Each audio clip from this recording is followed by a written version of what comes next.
this place is filled with a lot of like almost historic places, like just really old buildings, which is pretty crazy awesome.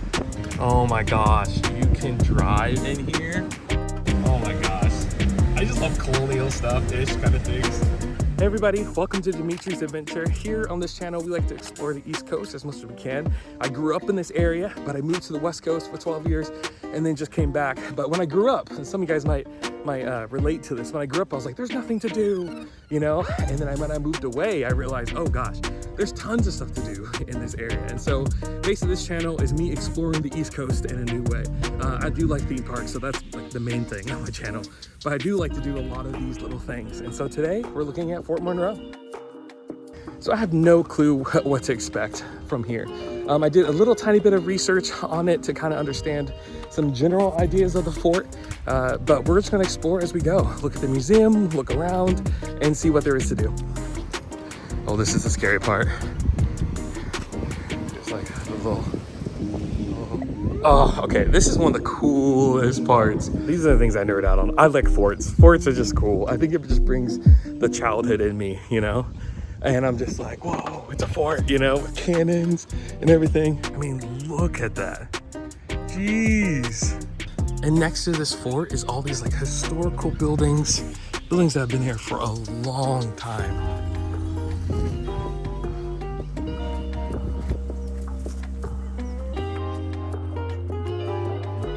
Open until 4:30. Okay. Social history of the First Nations prior to colonization. And then we also have the landing of the first Africans in 1619.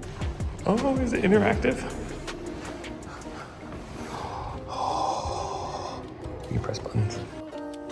Something to know as you're going through, make sure you stop by the visitor center first and then go through if you want to see the cassette museum or this, whatever this is. You get a little sticker to be able to go through it. There's all these little cool things.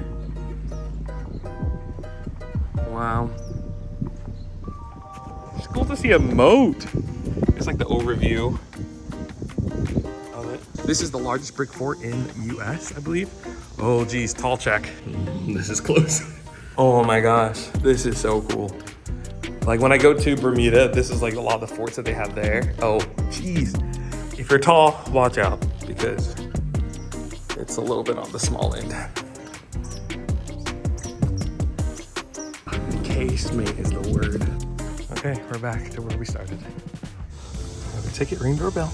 I just did. So it's going to be a self-guided tour. As you are going through, just watch your head through these archways. Fill out pictures. There's only one item about halfway down we ask you not to take photos of. It is the Jefferson Davis cell door. It's in a big glass case. Okay. That is on loan to us from the Civil War Museum up in Richmond. So Oh, we're respecting their wishes. Okay. Unfortunately, we don't allow video recording. There's no food or drink Okay. at this point. They do have water though in the gift shop if you are. I will do this. All right. Well, my name is Chandler. If you have any questions.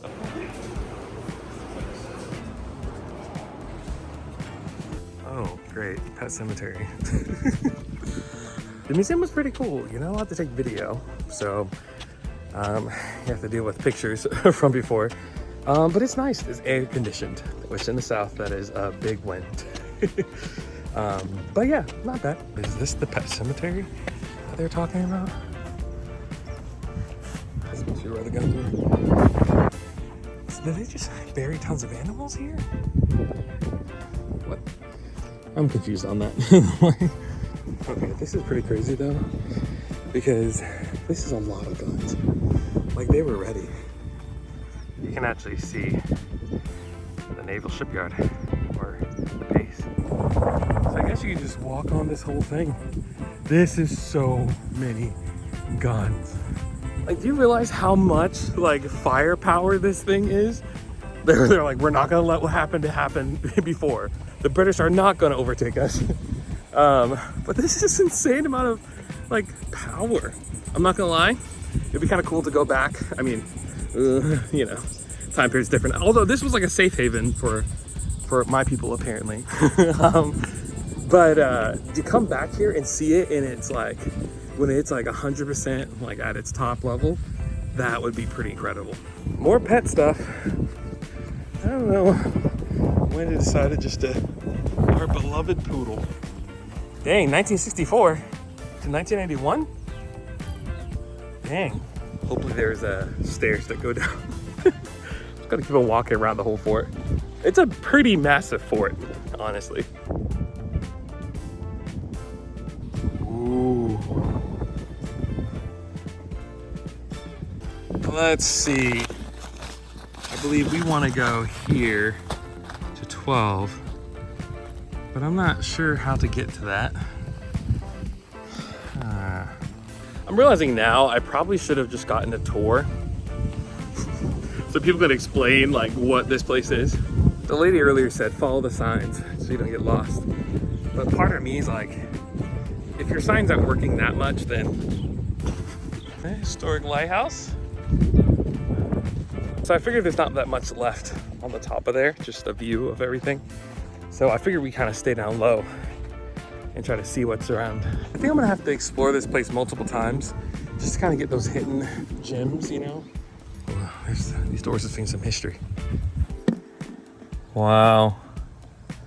Yeah, probably just room for soldiers. It looked open, so.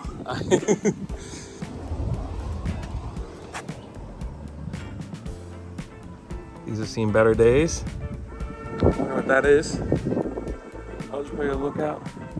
So I need to get a habit of getting a tour and have people explain to us what's going on. Ooh, looks like something we can explore. In this house, President Abraham Lincoln stayed during his visit on May 6th through 11th in 1862. It was here that the President Lincoln, General Wool, and Commodore Goldsmith planned the attack on Norfolk, Virginia. What? Okay, let's not die. Hopefully no one else is gonna zoom through here.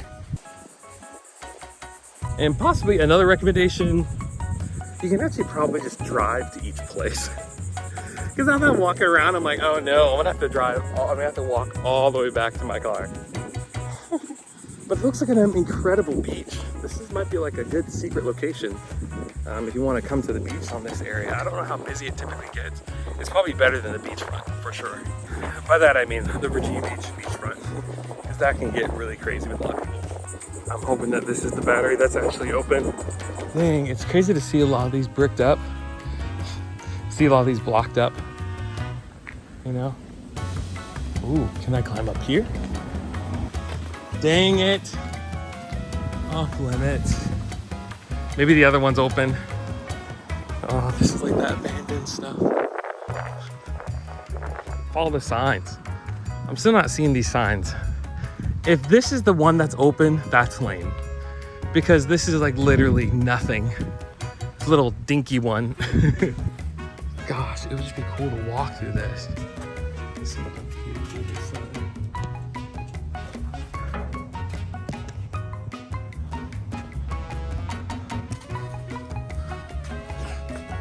Those bugs. Oh, shut up. Look at these toilets. Oh, my Lanta. That's a good view.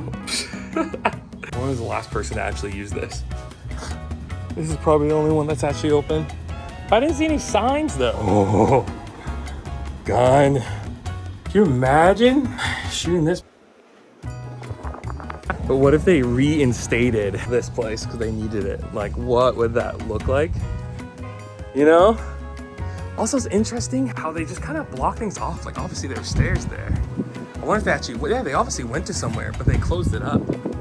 It's crazy to see how they do that with a lot of stuff. A little room. Oh, that goes down. Whoa. Oh, really? I think the next time I'm gonna come here, I'm actually gonna get a tour to set that up. Unless I can get a tour today. I don't know how I would go about doing that though. It is impressive to see how a lot of these structures can last hundreds of years. Another thing I would recommend is to come to this place when it's like spring, because in the middle of summer right now, it is hot.